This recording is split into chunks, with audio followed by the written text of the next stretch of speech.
मैं हिंदू धर्म पे बहस करने के लिए तैयार हूं। बुलाइए किसी भी आरएसएस के प्रकांड पंडित को, मैं उससे बहस करना चाहता हूं। वो करे हमसे हिंदुइज्म की बहस। किस पे बहस करना चाहता है? रामचरितमानस पे, गीता पे, किस पे बहस करना चाहता है? सन्यासी किसको कहते हैं? सन्यासी कहते हैं जो गृहस्थ धर्म को त्याग देता है, उसको सन्यासी कहते हैं ना। वो सांसारिक सुख को त्याग देता है, उसको योगी कहते हैं। भगवान राम अपने सौतेले भाई के लिए, पिता के वचन के लिए, सौतेली मां के लिए अयोध्या का राजपाट छोड़ करके कहां चले गए? जंगल। योगी जी का ओरिजिनल घर जानते हैं कहां है? उत्तराखंड। उत्तराखंड जो है वहां जंगल है, तो ये जंगल और पहाड़ से कहां आ गए? लखनऊ। इसको समझिए आप कि हर पीला चीज सोना नहीं होता और हर भगवा पहना इंसान संत नहीं होता है। दंगाई हैं ये लोग, दंगाई हैं। और इनके विचार आप सुनिए। ये जो ढोंगी हैं, इन्होंने एक सेना बनाई। अब देखिए हिंदू धर्म को कितना बदनाम कर रहे हैं। हिंदू युवा वाहिनी, ये हमारे धर्म का अपमान है। हमारे धर्म में तमाम तरह की व्यवस्था अपने आप की गई है। सबसे पहला बात, अरे जो जैसा करेगा वैसा भरेगा, ये मूल बात है। तो कोई अगर अत्याचारी है, पापी है, उसका सजा भगवान देंगे। तुमको टेंडर कब मिला बे? कब बोले राम जी? बताओ हमको, कौन सा तुमको फैक्स आया है कि हमको बड़ा तकलीफ हो रहा है, हमारा घर बना दो? तुम राम का घर बनाओगे हैं? अपना उपाय नहीं, अपनी कुर्सी के लिए, अपनी राजनीति चमकाने के लिए, अपने गली चौक चौराहों पे बाह फैला के घूमने के लिए तुम हमारे भगवा रंग का बदनाम कर रहे हो। तुम हमारे राम का अपमान कर रहे हो। क्या होता है भगवा रंग? भगवा रंग इस देश में वीरता का प्रतीक है, कायरता का प्रतीक नहीं है। भगवा रंग इस देश में लोगों को बचाने का प्रतीक है, लोगों को मारने का प्रतीक नहीं है। भगवा रंग इस देश में साहू जी महाराज का रंग है, छत्रपति शिवाजी महाराज का रंग है, तुकाराम का, संत तुकाराम का रंग है। और तो और यहां कुछ बौद्ध भिक्षु बैठे हुए हैं। बौद्ध भिक्षुओं का चीवर का रंग भगवा होता है, जो शांति और अहिंसा की बात करते हैं। किसको बेवकूफ बना रहे हो? राम के नाम पर अपनी कुर्सी और अपना दुकान चला रहे हो। एक बात हमको बताइए, ये रामचरितमानस की बात करते हैं। मैं रामचरितमानस पढ़ा हूं। रामचरितमानस में 1 दर्जन से ज्यादा शब्द उर्दू के हैं। गरीब नवाज शब्द रामचरितमानस में लिखा हुआ है। और उर्दू जो है वो हिंदुस्तान की भाषा है, वो अरब की भाषा नहीं है। हिंदुस्तान में ही उर्दू बोली जाती है। रामचरितमानस जो है उसमें एक पंक्ति लिखी हुई है तुलसीदास की। हालांकि तुलसीदास ने कुछ गलत बात भी लिखा है, जिसका हम खुले तौर पे जो है समर्थन नहीं करते हैं, विरोध करते हैं उसका। रामचरितमानस में लिखा है, रावण रथी विरथी रघुवीरा। रावण रथ पर है और भगवान श्री राम पैदल चल रहे हैं। अभी बंगाल के हाई कोर्ट से रथ यात्रा निकालने का परमिशन किसको मिला है? राम जी को कि रावण जी को? तो सोचिए ना, अपने तर्क का इस्तेमाल कीजिए ना। और मैं गलत हूं तो मुझे बताइए, मैं अपने आप को ठीक कर लूंगा। मैं प्रधानमंत्री थोड़ी हूं कि कुछ बोलने के चलते आपको जेल में डलवा दूंगा। आपको सुन करके आश्चर्य होगा, मोदी जी एक बार एक राज्य के दौरे पे गए। एक डीएम जो है वो चश्मा लगा करके उनके सामने खड़ा था। भूल गए होंगे आप लोग, अरे रोज नई नई घटना घटती है, कितना याद रखेंगे। चश्मा लगा करके खड़ा था छत्तीसगढ़ में। उस डीएम को सस्पेंड कर दिया गया। बिग बॉस के सामने तुम चश्मा लगा लोगे?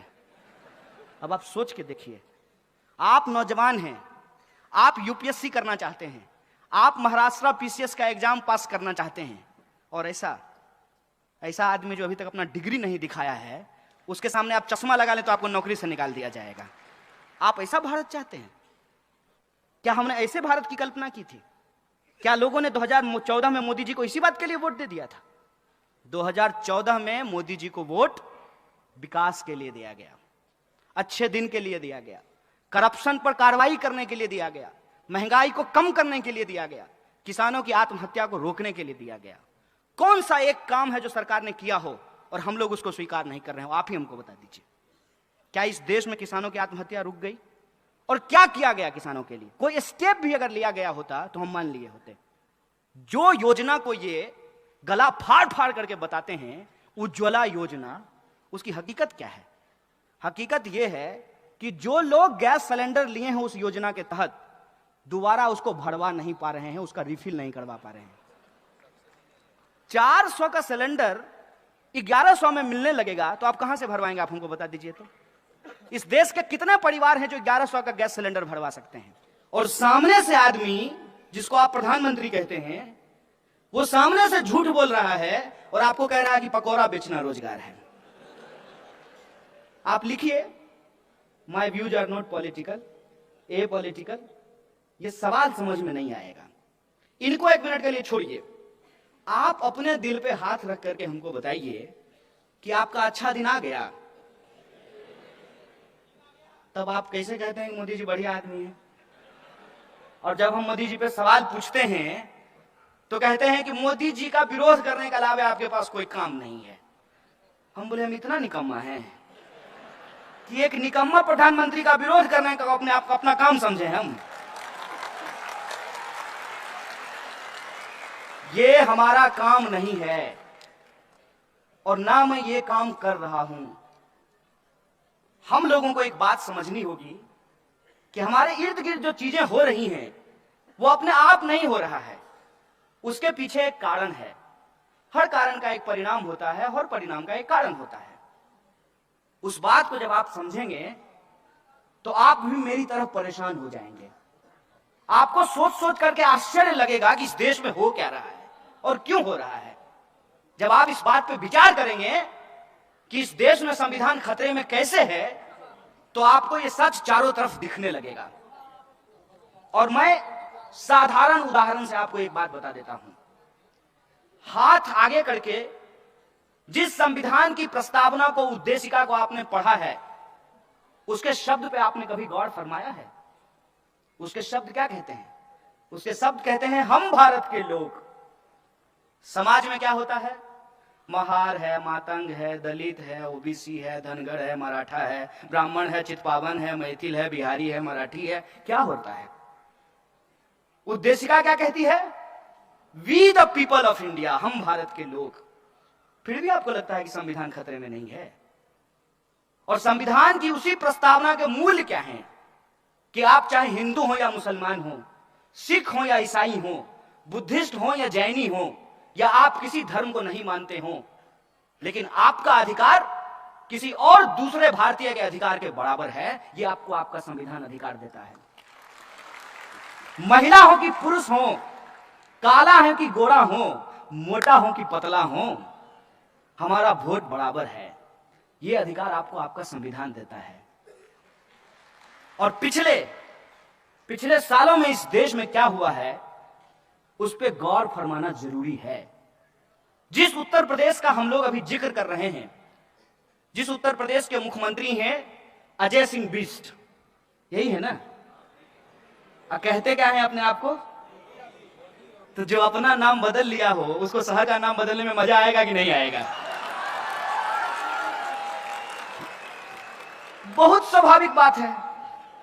जिसको अपने ही नाम पे भरोसा नहीं है उसको फिरोजाबाद, फैजाबाद, उस पर क्या भरोसा रहेगा? जिस दिन उन्होंने जात के नाम पे आपकी वोट खरीदी थी, उस दिन ही उन्होंने संविधान और लोकतंत्र का सौदा कर लिया था। और आज मैं आपको एक सच बताता हूं, संविधान आपको अधिकार देता है ना कि इस देश का कोई भी नागरिक चुनाव लड़ सकता है। संविधान आपको यह अधिकार देता है ना कि अंबानी के बेटा का वोट और एक जूता सिलने वाले इंसान के बेटे का वोट बराबर होगा। यह संविधान आपको हक देता है कि नहीं देता है? क्या एक जूता सिलने वाला का बेटा चुनाव लड़ सकता है? वार्ड पार्षद का चुनाव लड़ करके दिखा दीजिए हमको। नॉमिनेशन फॉर्म लेने जाइएगा ना, यही लोकतंत्र के रक्षक सब आपका पैर तोड़ देंगे। यह है लोकतंत्र की स्थिति। और फिर भी कहते हैं कि हमारा देश और संविधान खतरे में नहीं है। 500 रुपए लेकर के किसी को वोट करके हम अपनी जिम्मेदारी से भूल जाते हैं, और वो 500 रुपए दे करके आपका हजारों करोड़ रुपए अपने दोस्त को देकर के देश से भगा देता है। अभी भी कुछ लोग जनधन योजना में जाकर के खाता में चेक करते हैं 15 लाख आया कि नहीं आया। ए भाई साहब, अरे आपके नल में पानी नहीं आता है, आपके अच्छे दिन कहां से आएंगे?